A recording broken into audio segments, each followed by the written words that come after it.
Hello everyone. Today we start third lesson of 10th class science. धातु एवं अधातु। सबसे पहले पढ़ेंगे हम धातुओं के भौतिक गुणधर्म। जैसा कि हम सुनते आए हैं, जैसा कि हम पढ़ते आए हैं, भौतिक गुणधर्म यानी जिस गुणधर्म इस गुणधर्म के मुताबिक वस्तुओं की भौतिक अवस्था में परिवर्तन आता है, लेकिन कोई भी नया सबस्टांस या कोई भी नया पदार्थ नहीं बनता। तो हमारे एग्जाम में आने वाली जो वस्तु है उसके बारे में पढ़ेंगे, इन धातुओं के भौतिक गुणधर्म। सबसे पहले धातुएं कठोर होती हैं, यानी जितनी भी धातुएं होती हैं वो लगभग कठोर अवस्था में मिलती है। कुछ धातुएं हैं जो कठोर अवस्था में नहीं मिलती, उनके बारे में हम धातुओं और अधातुओं के अपवाद के रूप में पढ़ेंगे। दूसरा पॉइंट है इसका, धातुएं चमकदार होती हैं। धातुओं का गलनांक एवं क्वथनांक उच्च होता है, मतलब हाई होता है, इनका ज़्यादा होता है गलनांक। गलनांक का मतलब है कोई वस्तु उस तापमान पर पिघलना स्टार्ट करती है, और क्वथनांक का मतलब है कोई वस्तु उस तापमान पर उबलना स्टार्ट करती है। ये धातु तन्य होती है। तन्य का मतलब है इस पाठ में 4 से 5 डेफिनेशन है जो बहुत ज़्यादा इम्पोर्टेंट है। उन पाँचों डेफिनेशन यानी परिभाषाओं के बारे में हम विस्तार से पढ़ेंगे आगे, यानी इनके बारे में हम आगे पढ़ेंगे। इन धातुएं क्या होती हैं? तन्य होती हैं। ये आघातवर्धनता होती हैं। ये धावनिक होती हैं। धावनिक का मतलब इन्हें पीटने पर ध्वनि उत्पन्न होती है।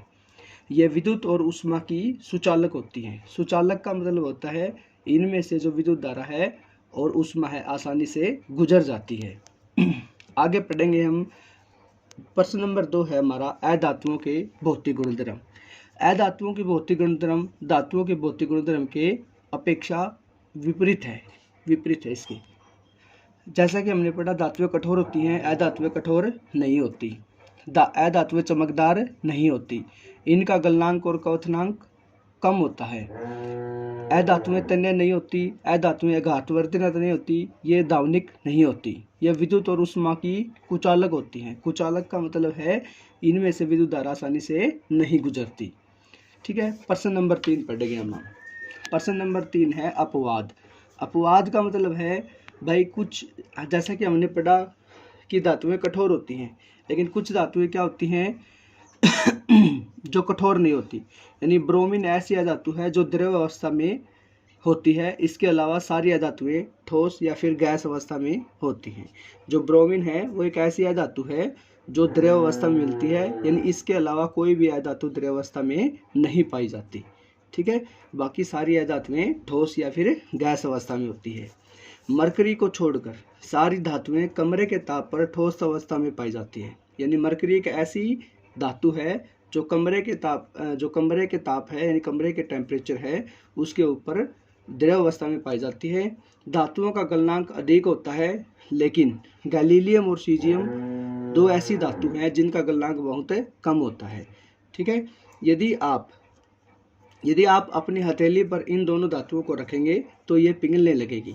मतलब गैलीलियम और सीजियम धातु हैं जो इनका गलनांक इतना कम होता है कि अगर हम इन्हें अपनी हथेली पर रखेंगे तो ये आसानी से पिघलने लग जाएगी। इसका जो तीसरा अपवाद है, आयोडीन अधातु होते हुए भी चमकीला होता है।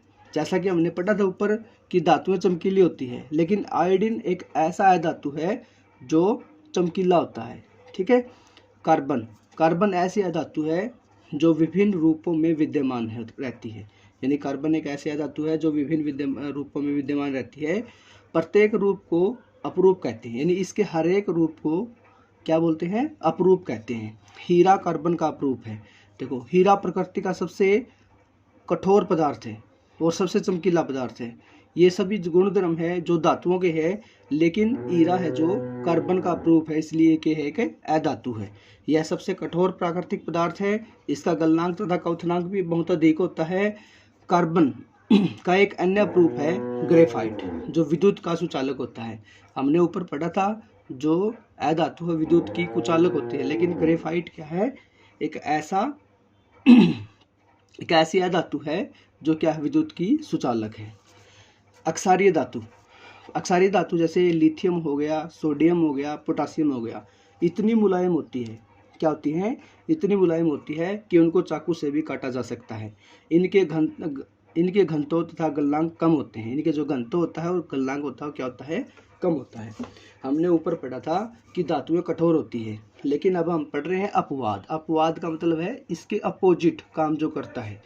वही बात है कि जो सोडियम और पोटासियम और जो लिथियम है वो अक्षारीय धातु हैं, वो इतनी नरम होती है कि उन्हें चाकू से भी काटा जा सकता है। उभयधर्मी ऑक्साइड, ऐसे धातु ऑक्साइड जो अम्ल तथा क्षारक दोनों से अभिक्रिया करके लवण तथा जल प्रदान करते हैं, उन्हें उभयधर्मी ऑक्साइड कहते हैं। ठीक है, 2 नंबर में आ जाए कि उभयधर्मी ऑक्साइड किसे कहते हैं। तो ऐसे धातु ऑक्साइड जो अम्ल तथा अक्षारक दोनों से अभिक्रिया करके लवण तथा जल प्रदान करते हैं, उन्हें उभयधर्मी ऑक्साइड कहते हैं। जैसे कि हमने ले लिया एल्यूमिनियम ऑक्साइड Al2O3। ठीक है, हम इसकी क्या करेंगे, पहले अम्ल के साथ करेंगे और फिर अक्षारक के साथ अभिक्रिया करेंगे। पहले हमने ले लिया इसको अम्ल के साथ, यानी 6HCl ले लिया मैंने। ठीक है, तो जो ये इसके साथ अभिक्रिया करके हमें क्या देगा 2AlCl3 प्लस ये हो जाएगा 3H2O। ठीक है, यानी जो Al2O3 है एल्यूमिनियम ऑक्साइड हो गया हमारा, किसके साथ अभिक्रिया की इसने, अम्ल के साथ, यानी HCl होता है हाइड्रोक्लोरिक अम्ल के साथ अभिक्रिया करके एल्यूमिनियम क्लोराइड क्या दिया इन्होंने, एल्यूमिनियम क्लोराइड प्लस में जल दिया है, यानी क्या देते हैं, लवण और जल प्रदान करते हैं। अब हम इसकी अक्षारक के साथ अभिक्रिया करेंगे। जैसे अक्षारक के साथ अभिक्रिया करेंगे Al2O3 प्लस जो अक्षारक होता है हमारा क्या ले लिया हमने 2NaOH, क्या ले लेते हैं हम 2NaOH ले लेते हैं। ठीक है, और इसके साथ अभिक्रिया करके हमारा ये बनेगा 2NaAlO2 यानी सोडियम एल्यूमिनियम ऑक्साइड और प्लस में H2। ठीक है, ये हमारी क्या थे, उभयधर्मी ऑक्साइड है। क्या है, उभयधर्मी। अब हम आगे पढ़ेंगे सक्रियता श्रेणी के बारे में। सक्रियता श्रेणी क्या है हमारी, इम्पोर्टेंट है। इसमें से एक क्वेश्चन पूछ लेते हैं, जैसे कि सबसे अधिक अभिक्रियाशील तत्व, घटते हुए अभिक्रियाशीलता हो गया, सबसे कम अभिक्रियाशील तत्व। मतलब सक्रियता श्रेणी के सबसे ऊपर आने वाली धातुओं का वर्णन कीजिए, सक्रियता श्रेणी के मध्य आने वाली धातुओं का वर्णन कीजिए, या फिर सक्रियता श्रेणी में सबसे नीचे आने वाली धातुओं का वर्णन कीजिए। तो सक्रियता श्रेणी का मतलब क्या होता है, सक्रियता श्रेणी वह सूची है जिसमें धातुओं को उनकी क्रियाशीलता के अवरोही क्रम में व्यवस्थित किया जाता है। ठीक है, अवरोही क्रम का मतलब है उनको उनकी क्रियाशीलता के घटते हुए क्रम में रखा जाता है। मतलब जैसे कि सबसे ऊपर पोटासियम है, सोडियम है, कैल्शियम है, मैग्नीशियम है, एल्यूमिनियम है, जिंक है, आयरन है, पीबी है, हाइड्रोजन है, कॉपर है, मरकरी है, सिल्वर है, ठीक है, और गोल्ड है सबसे नीचे। तो इस सक्रियता श्रेणी में सबसे ऊपर सबसे अत्यधिक अभिक्रियाशील धातु आती हैं। ठीक है, यदि हम प्रश्न करें कि सबसे ऊपर आने वाली यानी सक्रियता श्रेणी में सबसे ऊपर आने वाली धातुओं का वर्णन कीजिए, तो सबसे ऊपर आने वाली धातुएं क्या है, सोडियम और पोटासियम है। क्या है, सोडियम और पोटासियम है। ये धातु इतनी अत्यधिक अभिक्रियाशील होती है, यदि हम इन्हें कमरे के ताप पर खुली अवस्था में छोड़ दें, मतलब खुला छोड़ दें कमरे के ताप पर, तो ये आग पकड़ लेती हैं। इसलिए इन्हें मिट्टी के तेल में डुबोकर रखा जाता है। मिट्टी का तेल यानी केरोसिन ऑयल में डुबोकर इसे रखा जाता है, ताकि यह इनको ऑक्सीजन के संपर्क से दूर रखा जा सके। ठीक है, तो ये थी सबसे ऊपर आने वाली धातुएं। अब है सक्रियता श्रेणी के मध्य आने वाली धातुएं।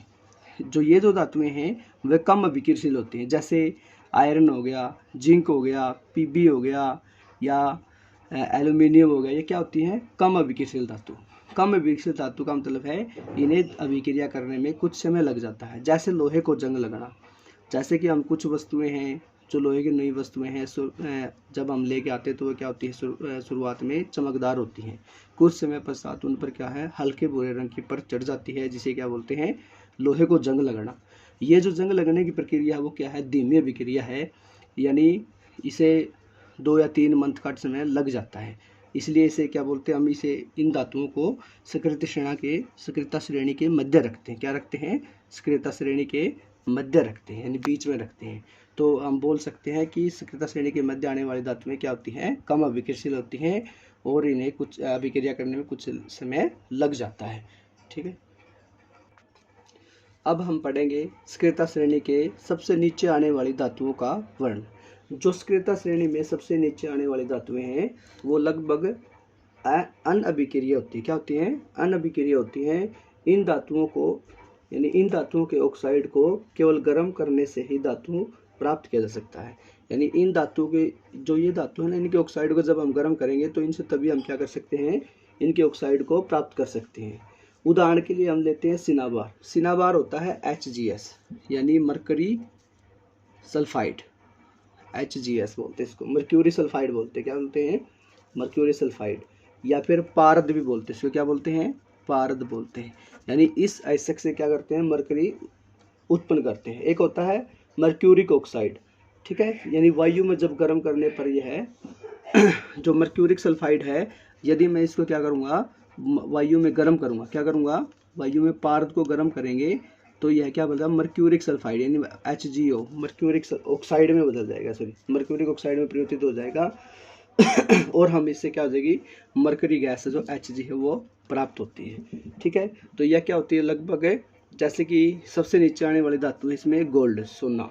ठीक है, यह क्या है, क्या लगभग न के बराबर अभिक्रियशील है, यानी इसलिए हम सबसे नीचे क्या रखते, क्यों रखते हैं, क्योंकि ये है न के बराबर अभिक्रियशील धातु है, यानी यह नमी, वायु और अम्लों के साथ अभिक्रिया नहीं करती। ठीक है, इसीलिए जो सोना है उसको क्या माना जाता है, कि मूल्यवान धातु माना जाता है। इसी प्रकार जो प्राकृतिक रूप से जो कॉपर सल्फाइड है यानी CO2S है, उसे के रूप में जो मतलब तांबा का प्राकृतिक रूप है, क्या है ये, तांबे का प्राकृतिक रूप है। इस जो कॉपर है, कॉपर को यानी CO2S को गर्म करके यानी कॉपर को प्राप्त हमें कर सकते हैं केवल, यानी इसको गर्म करके इसके कॉपर को क्या कर सकते हैं, हमें प्राप्त कर सकते हैं। ये था हमारा जो स्क्रियता श्रेणी में सबसे नीचे आने वाली धातुओं का वर्णन। आगे पढ़ेंगे हम इस लेसन में कुछ इम्पोर्टेंट मतलब डेफिनेशंस। ठीक है, जो मतलब इसकी जो इम्पोर्टेंट डेफिनेशन है ना, इसमें से 2 या 3 डेफिनेशन हमेशा आती हैं। सबसे पहली है खनिज। खनिज के बारे में पढ़ेंगे हम। पृथ्वी की भूपट्टी में प्राकृतिक रूप से पाए जाने वाले तत्वों या यौगिक को खनिज कहते हैं। यानी जो खनिज मतलब पृथ्वी की जो भूपट्टी है, ऊपर पट्टी है में प्राकृतिक रूप से पाए जाने वाले तत्वों क्या कहलाते हैं, खनिज है। तत्व या खनिज क्या कहलाते हैं, यौगिक जो खनिज कहलाते हैं। ठीक है, उससे अगला है डेफिनेशन है अयस्क, यानी कुछ स्थानों पर खनिजों में से कुछ विशेष धातु काफ़ी मात्रा में होती है। यानी जब हम खनिज निकालते हैं ना पृथ्वी की भूपट्टी से, उन खनिजों में कुछ विशेष धातु काफ़ी मात्रा में निकलती है, जिसे निकालना लाभकारी होता है। क्या होता है, जिसे निकालना लाभकारी होता है। इन खनिजों को अयस्क कहते हैं और इन खनिजों को क्या बोलते हैं, हमें अयस्क बोलते हैं। ठीक है, अब पढ़ेंगे हम आघातवर्धनता के बारे में। आघातवर्धनता क्या होती है, धातुओं को पीट कर पतले चादरों के रूप में बनाया जा सकता है, वो गुणधर्म आघातवर्धन कहता है। यानी जैसे इस डेफिनेशन को हम ऐसे पढ़ सकते हैं कि धातुओं का वह गुणधर्म जिसे उन्हें पीट कर पतली चादरों के रूप में परिवर्तित किया जा सके, उसे बोलते हैं आघातवर्धनता। क्या बोलते हैं उसे, आघातवर्धन। धातुओं का वह गुण है जिसे उन्हें पीट कर पतली चादरों के रूप में बदला जा सके। ठीक है, इससे अगली है तन्यता। तन्यता का मतलब होता है इन धातुओं का वह गुणधर्म जिसे उनको खींचकर लंबे तारों के रूप में परिवर्तित किया जा सके। यानी धातुओं का वह गुणधर्म जिसे उन्हें खींचकर लंबे तारों के रूप में परिवर्तित किया जा सके, उसे तन्यता कहते हैं। आपको यह जानकर आश्चर्य होगा कि हम 1 ग्राम सोने से 2 किलोमीटर लंबी तार बना सकते हैं। यानी सबसे तन्य धातु कौन सी होगी, सोना हो गया हमारा। कौन सा होगी, सोना हो गया। इसमें 2 और इम्पोर्टेंट हैं, एक है भर्जनन। भर्जनन क्या होता है, सल्फाइड अयस्क को वायु की उपस्थिति में अधिक ताप पर गर्म करने पर यह ऑक्साइड में परिवर्तित हो जाता है। यानी जो सल्फाइड अयस्क है ना, उसको वायु की उपस्थिति में अधिक ताप पर गर्म करेंगे तो ऑक्साइड में परिवर्तित हो जाता है। इस प्रक्रिया को भर्जनन कहते हैं। क्या बोलते हैं इसको, भर्जनन कहते हैं। अगली है निस्तापन, यानी कार्बोनेट अयस्क को, ऊपर लगा सल्फाइड अयस्क, कार्बोनेट नीचे है निस्तापन में कार्बोनेट अयस्क को सीमित वायु में अधिक ताप पर गर्म करने से यह ऑक्साइड में परिवर्तित हो जाता है। इसी प्रक्रिया को निस्तापन कहते हैं। क्या बोलते हैं इस अभिक्रिया को, निस्तापन बोलते हैं। थर्मेट अभिक्रिया, यह विस्थापन अभिक्रिया अत्यधिक ऊष्माक्षेपी होती है, यानी इसमें मतलब इस अभिक्रिया में बहुत ज़्यादा मात्रा में ऊष्मा उत्पन्न होती है। इसमें उत्सर्जित ऊष्मा की मात्रा इतनी अधिक होती है, मतलब इसमें ऊष्मा की मात्रा इतनी ज़्यादा अधिक उत्पन्न होती है कि जो धातुएं हैं वो गलित अवस्था में प्राप्त होती है। ठीक है। वास्तव में आयरन, जो आयरन ऑक्साइड है ना Fe2O3 के साथ एल्यूमिनियम की अभिक्रिया, यानी एल्यूमिनियम की अभिक्रिया करवाएंगे जब हम आयरन ऑक्साइड के साथ, का उपयोग रेल की पटरी एवं मशीनरी पुर्जों को, दरारों को भरने में किया जाता है भाई। यानी मशीन के जो पुर्जे होते हैं या फिर जो रेल की पटरी के जो जोड़ हैं उनको भरने के लिए इसका उपयोग किया जाता है। इस अभिक्रिया को थर्मेट अभिक्रिया कहते हैं। यह अभिक्रिया इस प्रकार है कि Fe2O3 जो आयरन ऑक्साइड है वो सॉलिड अवस्था में होता है, मतलब इसकी किसके साथ है, एल्यूमिनियम के साथ अभिक्रिया। हमने पढ़ा है ना कि वास्तव में आयरन ऑक्साइड की अभिक्रिया एल्यूमिनियम की अभिक्रिया के साथ, एल्यूमिनियम के साथ इसकी अभिक्रिया करवाएंगे तो क्या होगा, हमारे पास जो आयरन है यानी 2Fe प्लस Al2O3 प्लस में क्या हो जाएगा, इसमें ऊर्जा, ऊर्जा या ऊष्मा एक ही बात, ठीक है। ऊष्मा लिख सकते हैं हम इसको, ऊर्जा न लिख के ऊष्मा लिखते हैं, क्योंकि इसमें बहुत ज़्यादा मात्रा में क्या होती है, ऊष्मा उत्सर्जित होती है।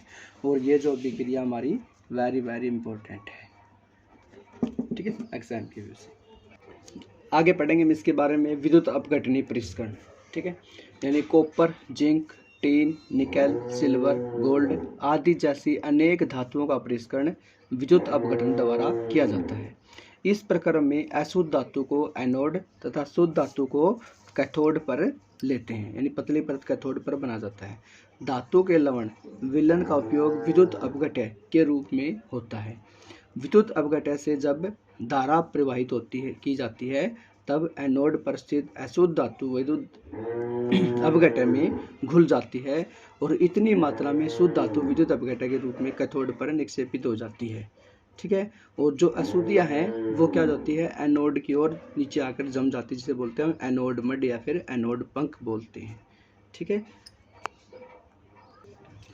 अब हम इसके वेरी वेरी इंपॉर्टेंट फैक्टर की तरफ बढ़ते हैं, जिसका नाम है परमाणु संयोजकता। परमाणु संयोजकता, हम परमाणु संयोजकता निकालना सीखेंगे, किसी तत्व की परमाणु संयोजकता कैसे निकालते हैं। नंबर 14, तो परमाणु संयोजकता का मतलब होता है किसी भी तत्व के, क्या, किसी भी तत्व के बाह्यतम कक्ष में इलेक्ट्रॉनों की संख्या, यानी किसी भी तत्व में किसी भी तत्व के बाह्यतम कक्ष में इलेक्ट्रॉनों की संख्या को परमाणु संयोजकता कहते हैं। जैसे जो हमारा ये कोई भी तत्व हो गया, उसका ये होता है नाभिक, ठीक है, उसके ऊपर ये होती है उसकी पहला कक्ष, ठीक है, और ये होता है उसका द्वितीय कक्ष, ठीक है। वैसे ही अगला ये हो गया उसका तृतीय कक्ष, मतलब जो प्रथम कक्ष होता है इसका, जो पहला कक्ष होता है उसे बोलते हैं के सेल, यानी के कक्ष बोलते हैं, क्या बोलते हैं, के कक्ष। अगले वाले को बोलते हैं एल कक्ष, और अगले वाले को बोलते हैं एम कक्ष, और उससे अगले वाले को बोलते हैं एन कक्ष। जो परमाणु संयोजकता है, जो के कक्ष होता है, के कक्ष, उसमें केवल 2 इलेक्ट्रॉन, यानी 2 इलेक्ट्रॉन ही आ सकते हैं, 2 तत्व 2 परमाणु आ सकते हैं उसके, ठीक है। जो एल कक्ष होता है उसमें 8 परमाणु आते हैं, मतलब 8 तत्व आ सकते हैं, 8 इलेक्ट्रॉन आ सकते हैं तत्व। तो जो एम होता है, एम में भी 8 इलेक्ट्रॉन आ सकते हैं, ठीक है। और एन में कितने आ सकते हैं, 18, कितने आ सकते हैं, 18 तत्व आ सकते हैं। चलो हम किसी तत्व की परमाणु संयोजकता निकालना सीखेंगे। जैसे हम वैसे तो हम क्या लेते हैं, 1 से 20 तक तत्वों को ही हमारे जो सिलेबस है 10th तक का, उसके अंदर परमाणु संयोजकता निकालनी आती है, उसके बाद तो नहीं आती। मतलब पहला, जैसे कि नंबर 1 पे है हाइड्रोजन, 2 पे है हीलियम, 3 पे है लिथियम, 4 पे है बेरिलियम, ठीक है, 5 पे है बोरॉन, 6 पे है कार्बन, 7 पे है नाइट्रोजन, 8 पे है ऑक्सीजन, 9 पे है फ्लोरीन और 10 पे है नियोन, ठीक है। वैसे ही नंबर 11 पे है सोडियम, 12 पे है एल्यूमिनियम, 13 पे है मैग्नीशियम और 14 पे है सिलिकॉन, ठीक है। वैसे फास्फोरस हो गया, ठीक है, फिर सल्फर हो गया, क्लोरीन हो गया, आर्गन हो गया, पोटाशियम हो गया, ठीक है, ऐसे हैं। तो सबसे पहले हम वैसे कोई भी तत्व ले लेते हैं, जैसे लिथियम ले लिया हमने। लिथियम का जो परमाणु संख्या है, ठीक है, परमाणु संख्या है लिथियम की वो होती है 3, ठीक है। वैसे हमने ले लिया K, L, M और N। तो हम इसकी निकालेंगे, लिथियम की निकालेंगे। किसकी निकाल रहे हैं हम? लिथियम की। तो लिथियम की परमाणु संख्या होती है 3। तो पहले कक्ष में कितने आ गए? 2 इलेक्ट्रॉन आ गए। तो अगले में कितने बच गए? 3 है तो 1 बच गया। तो इसमें कितनी होगी? जो लिथियम की परमाणु संयोजकता है, लिथियम की परमाणु संयोजकता, जो परमाणु संयोजकता है वो क्या हो गई? 1 हो गई। क्या हो गई? 1 हो गई, ठीक है। उसी प्रकार मैं ले लेता हूँ सोडियम की। सोडियम का जो परमाणु संख्या होती है वो होती है 11। क्या होती है? 11। तो वैसे लेंगे K, L, M, N, यानी पहले में आगे 2, 8 और 1। 8 और 2 10 और 1 11। तो इसकी परमाणु संयोजकता कितनी हो गई? 1 हो गई। कितनी हो गई? 1। अब हम ले लेते हैं एल्यूमिनियम की। एल्यूमिनियम की परमाणु संख्या होती है 13, यानी इसमें पहले में कितने आ गए? 2, अगले में 8, अगले में कितने आ गए? 3। तो इसकी परमाणु संयोजकता कितनी हो गई? 3 हो गई। कितनी हो गई? 3 हो गई। वैसे हम क्या लेते हैं? क्लोरीन की लेते हैं। क्या लेते हैं? क्लोरीन। क्लोरीन की परमाणु संयोजकता होती है 17, यानी 2, 8 और इसकी हो गई 7, यानी 7 तो नहीं हो सकती। इसको क्या करेंगे फिर हम? रिवर्स कर देंगे, मतलब 8 में से घटाने के लिए एक इलेक्ट्रॉन। तो इसकी परमाणु संयोजकता कितनी हो जाएगी? 1 हो जाएगी। कितनी हो जाएगी? 1 हो जाएगी। इनमें से कुछ अकेरिय गैसें हैं। क्या है? अकेरिय गैसें, जैसे हीलियम है, नियोन है और आर्गन है। यानी हीलियम है 2 नंबर पे, नियोन है 10 नंबर पे और आर्गन है 18 नंबर पे, ठीक है। जिसकी जो परमाणु संयोजकता होती है वो 0 के बराबर मानते हैं हम, यानी उनकी परमाणु संयोजकता नहीं निकालते।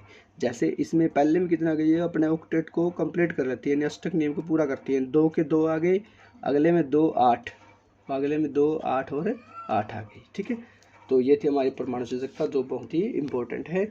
आज हमारी वीडियो हम यहीं पे समाप्त करते हैं। यानी एक और इसके बारे में आप पढ़ना चाहो तो जो हमारे आयनिक यौगिक है उनके बारे में पढ़ सकते हो, यानी आयनिक यौगिकों के भौतिक गुणधर्म के बारे में, ठीक है। वो भौतिक प्रवृत्ति है उनकी, घुलनशीलता है, विद्युत चालकता है, उनके बारे में आप पढ़ सकते हो। भौतिक प्रकृति में हम बोल सकते हैं कि आयनिक यौगिक क्या होते हैं? थोड़े कठोर होते हैं, ये प्राय भंगुर होते हैं, थोड़ा दाब डालने पर टूट जाते हैं, क्योंकि जो धनायन और ऋणायन के बीच में मजबूत आकर्षण होता है, इसलिए वो क्या होते हैं? थोड़े कठोर होते हैं और भंगुर भी होते हैं। इनकी विद्युत चालकता है, यानी ये विद्युत का चालन है जो ठोस अवस्था में नहीं करते, बल्कि जो द्रव अवस्था है उसके अंदर विद्युत का चालन करते हैं। इनका क्वथनांक और गलनांक क्या होता है? उच्च होता है। और ये जो जल है, जल के अंदर घुलनशील होते हैं, परंतु जो एविलेय पदार्थ होते हैं ना, केरोसिन ऑयल हो गया, मिट्टी का तेल हो गया, जैसे डीजल हो गया, पेट्रोलियम के अंदर क्या होते हैं? अघुलनशील होते हैं, ठीक है। धन्यवाद।